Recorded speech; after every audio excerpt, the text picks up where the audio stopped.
Admiral Snexer adjusted his position in the command throne aboard the dreadnought Inevitable Victory, his hardened shell gleaming under the red emergency lighting that had become permanent over the past 3 stellar cycles. Below him, through the massive viewport, the human colony world of New Nashville burned. Another successful bombardment cycle.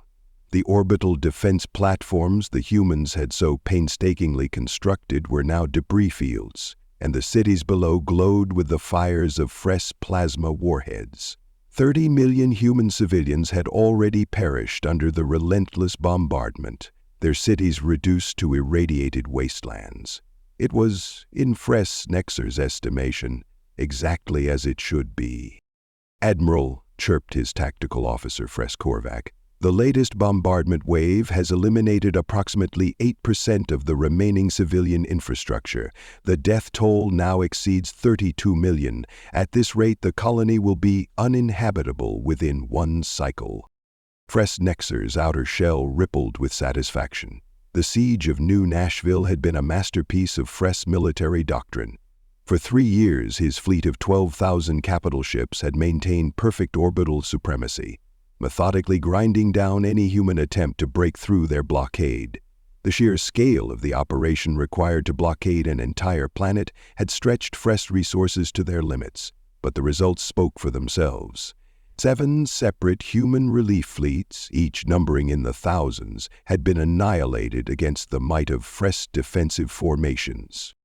"Excellent," Snexer clicked approvingly. "The humans persist in their futile attempts to reach their colonists, but they learn nothing from their failures. Each fleet they send is as easily destroyed as the last." It was true. The humans were predictable in their desperation to save their civilians, a weakness the Fresh had exploited ruthlessly. They would arrive in formation, attempt to punch through the Fresh lines with concentrated firepower, and be systematically dismantled by superior Fresh technology and tactics. The debris field around New Nashville had grown so dense that it had begun affecting orbital mechanics across 3 different orbital shells. Snexer allowed himself a moment of professional pride. This siege would be remembered as a textbook example of Fresh military superiority. When the war was over and human resistance finally collapsed, military academies across the Imperium would study his tactics. The complete extermination of a major human colony would send a message that would echo across the galaxy. "Admiral," Korvac's tone carried a note of uncertainty that made Snexer's attention sharpen. "I'm detecting unusual sensor readings at the edge of the system." "Define unusual," Snexer ordered, his contentment wavering. "Multiple contacts, sir, but they're diverse. I'm reading everything from capital ships to civilian freighters. It's not a standard military formation." Snexer felt a flicker of annoyance. Another desperate human attempt to run our blockade with civilian ships? Pathetic. They're using their own people as shields now. But as the contacts drew closer and the sensor readings became clearer, Snexer's dismissive confidence began to crack. This wasn't a relief fleet. It was an armada unlike anything he had seen before. The tactical display showed contact after contact, each representing multiple vessels traveling in close formation. "Sir," Korvac's voice was tight with disbelief, "I count over 15,000 vessels. Military cruisers, cargo haulers, passenger liners, mining ships, construction vessels, colony ships, even what appear to be personal yachts and racing craft. They're all heading directly for us." Snexer stared at the tactical display in stunned silence. 15,000 ships. A massive fleet, but not impossibly so. What was impossible was the composition. This wasn't just a military force. It was as if the humans had gathered every space-worthy vessel they could find across multiple systems. The human formation defied all military logic. They weren't attempting to outmaneuver the Fresh fleet or concentrate their firepower. They were simply charging forward in what could only be described as a desperate mass assault. "This must be part of something larger," Snexer muttered, studying the tactical readouts. No species commits this many resources to a single world unless... A cold realization crept over him. They're not just attacking here. This is coordinated. Suicide, he said aloud, pushing the troubling thought aside. They're going to ram us. They're sacrificing their entire regional fleet in a final, desperate gesture. But as the human armada drew within weapons range, something unprecedented happened. Instead of opening fire or preparing for ramming attacks, the human ships began launching what appeared to be boarding pods. Tens of thousands of them, streaming from every vessel in the improvised armada like a metallic swarm. Boarding pods? Fresnexer's shell paled. They can't be serious. Our point defense systems will vaporize them before they get within a kilometer of our hulls. The Fress fleet opened fire with everything they had. Point defense lasers, plasma cannons, particle beams. The space between the fleets lit up like a stellar nursery as millions of defensive shots reached out to destroy the incoming wave of pods. Fresnexor watched with grim satisfaction as thousands of the primitive craft were vaporized, their occupants dying in silent flashes of superheated gas. But there were so many. For every pod destroyed, 10 more pressed forward. The humans were accepting catastrophic losses. Hundreds of thousands of their people dying in the vacuum of space, just to get some of their forces through. Admiral, Freskervak's voice cracked with disbelief. They're not stopping. Even as we destroy them, they keep coming. The remaining pods are somehow penetrating our defensive fire. Fresnexer watched in horror as the surviving pods, still numbering in the tens of thousands, somehow absorbed energy that should have obliterated them, their hulls glowing cherry red but remaining intact. The readings made no sense. The humans were sacrificing massive numbers of their own people just to deliver what appeared to be a suicide attack. All ships, prepare to repel boarders, Fresnekor ordered, his voice carrying across the fleet communications network. This is madness, but we'll show them the futility of their desperation. The first pod struck the inevitable victory with a resounding clang that reverberated through the ship's superstructure. Then another, and another. Within moments, dozens of the mysterious pods had attached themselves to the dreadnought's hull. Fresnex's security chief, Fres Vutak, appeared on the command display, his shell vibrating with agitation. Admiral, the humans are cutting through our hull plating, but they're not using plasma torches or molecular disruptors. They're using some kind of blade weapons. Impossible, Fresnexer chittered. But even as he spoke, he could hear the sound echoing through the ship's corridors. A rhythmic pounding, like metal striking metal, the sound of something primitive and terrifying working its way through the most advanced armor the Fress Imperium could produce. The first human warrior that breached the bridge defenses was a sight that would haunt Fresnexer's nightmares for the rest of his days. Clad in bulky, scarred armor that seemed to drink in the light of Fress energy weapons, the figure wielded a massive sword that hummed with barely contained power. Behind it came others, some with different bladed weapons, others carrying what appeared to be ancient projectile firearms. "Surrender your ship," the lead human commanded, its voice distorted by the helmet but carrying an unmistakable authority, "or we will take it from your corpses." Fresfothik raised his plasma rifle, the standard-issue weapon that could punch through any known armor. The bolt struck the human's center mass and simply dissipated against the strange material of its suit. What happened next defied everything Fresnexer understood about combat. The human moved with impossible speed, covering the distance between them in 2 strides. The sword swept in a perfect arc, and Fresvahax's rifle, along with the appendages holding it, simply fell away. Across the bridge, similar scenes were playing out. Fress officers who had trained for decades in the use of advanced energy weapons found themselves helpless against opponents wielding what appeared to be museum pieces.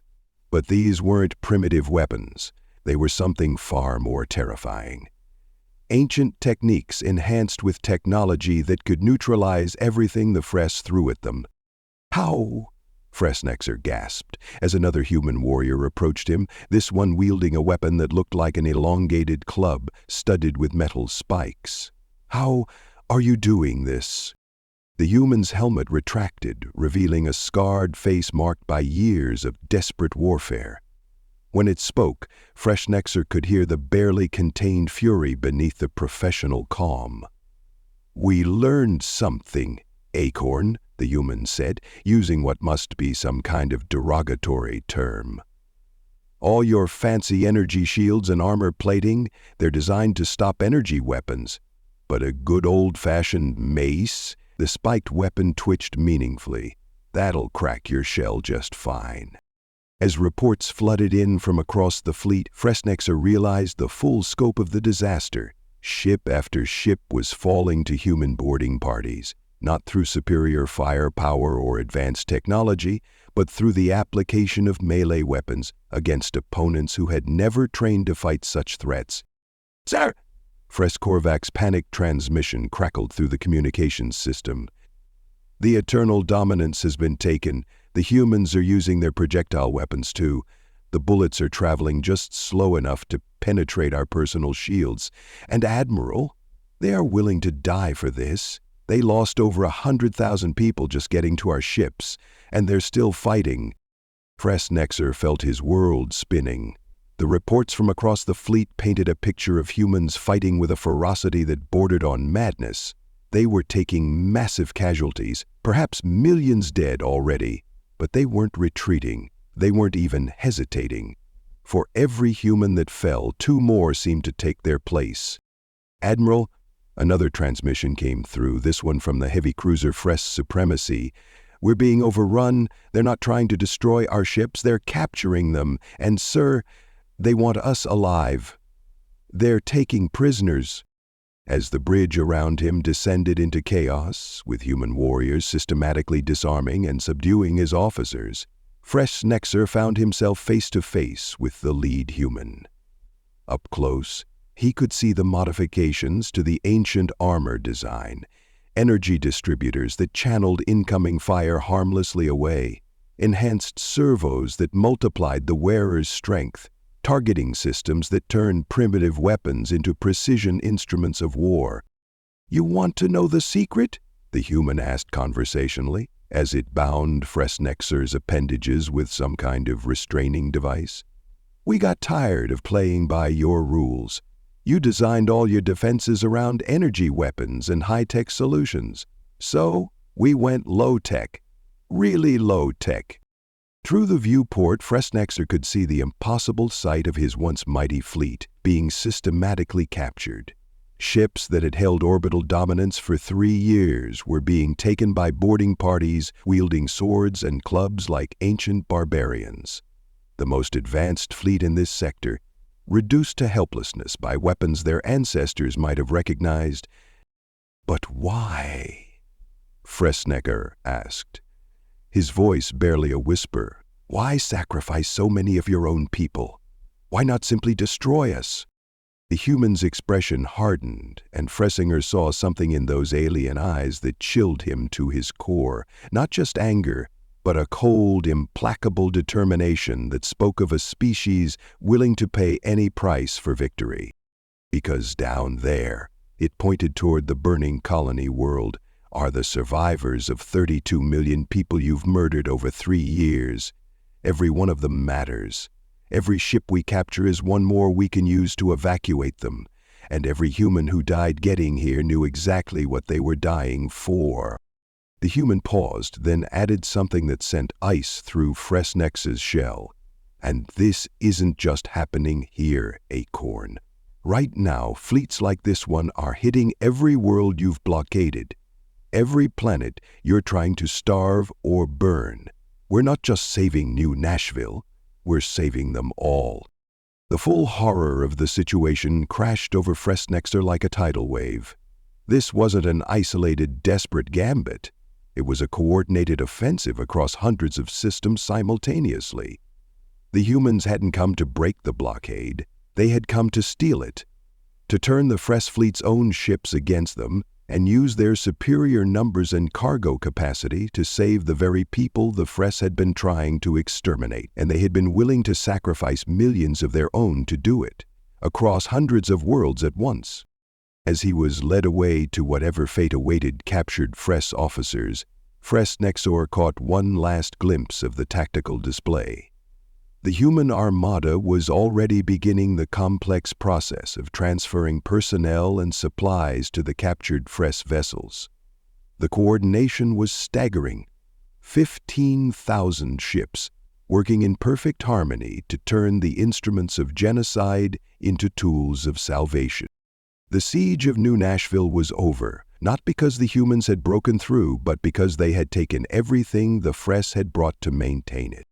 In the detention area where the captured Fress officers were being held, Fress Nexor found himself in conversation with his former tactical officer. Fress Korvac's shell had lost much of its natural luster, a sure sign of severe psychological shock. Admiral Fress Korvac chittered quietly.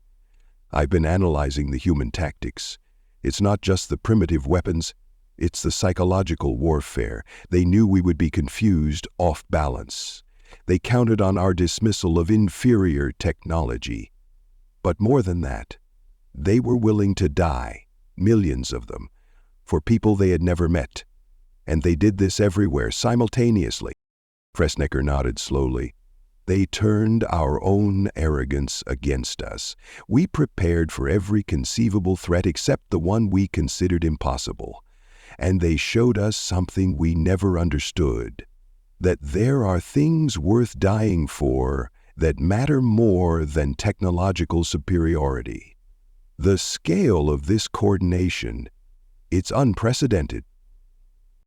Through the small viewport in their makeshift prison, they could see human and captured Fress vessels working in coordination, ferrying civilians up from the planet's surface. The efficiency was remarkable. Within days, the evacuation that the Fress had spent 3 years preventing would be complete. "Sir?" Fress Korvac asked hesitantly. "What do we do now?" Fress Nexor was quiet for a long moment, watching the impossible sight of his former flagship being used to save human lives.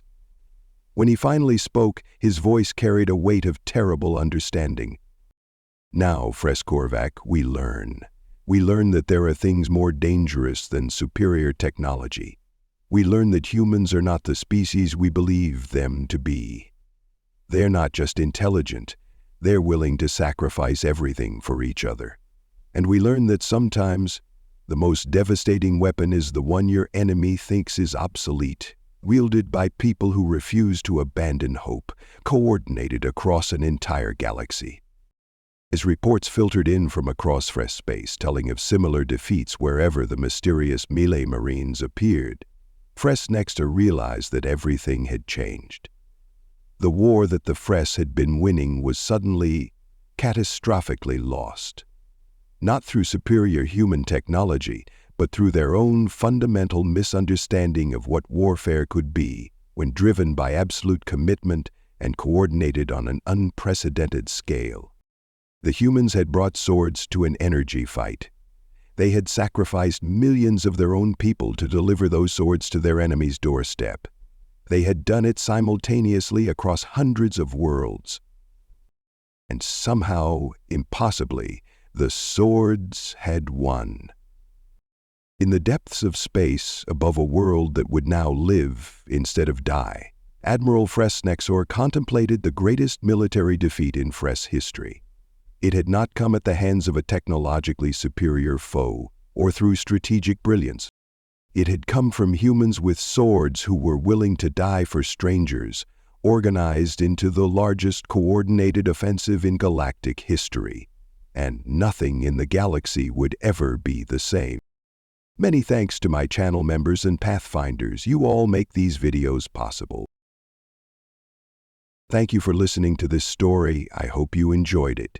Be sure to leave this video a like and subscribe if you want to see more stuff like this. Video shares, memberships, and super thanks help the channel grow as well, so feel free to partner with this channel in that way as we grow. With that all said, thank you again for listening to the story, and thank you for your time. On the left side of your screen are some videos I think you might be interested in. I hope to see you in the next one.